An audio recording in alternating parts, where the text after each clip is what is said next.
So it looks like more of Nolan Wells' friends are speaking out and actually clearing up some information that is out there about the case. Now, Nolan's longtime friend Trayston Shepard did an interview with CBS News where he cleared up some information. The video that we saw where we heard someone yelling about a phone, Trayston says that that was actually him and he actually was not talking about a phone. This is quoted from Trayston. He says, "That's me yelling. There was no talk about a phone in that video." He says that he was telling the friend Javon Williams and a family member who were both restraining him to let him off the boat so he could continue the fight. He says he was the one fighting, and he alleges that Nolan wasn't on the island at this time. This is what he's saying. Now, I've always said that Nolan's friends know way more than the public knows because truly and honestly, they're from there.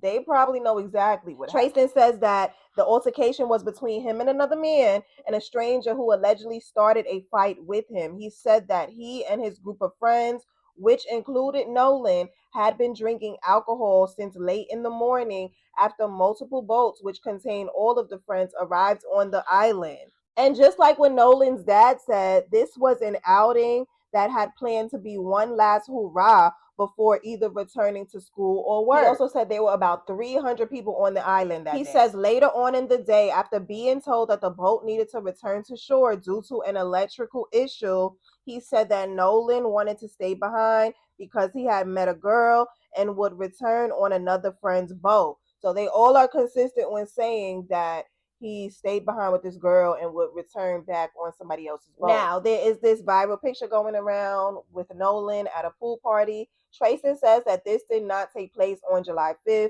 He said this took place on June 27th. Now, a lot of people are saying, how could it not be taking place when this guy has USA tatted on his chest?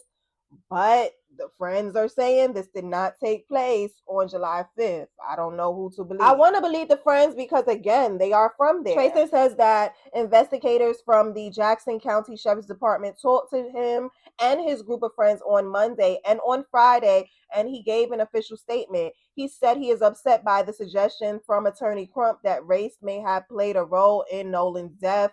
As a result, he said he and his friends have become targets. They are trying to spin a narrative that's not here. He said he's wrong. He also mentioned Nolan's phone. Nolan apparently left his phone with everyone else's phone on the deck, and that was a normal thing to do, that nobody really thought about their phones when they were out there. Again, Trayston says that he was one of Nolan's close friends, and that no one would hurt Nolan in their friend group. Now, we are still waiting for the autopsy because I don't understand why it's taking so long for them to release the autopsy, release the results from the autopsy, not the independent one, but the one from Mississippi. We are still waiting for those results.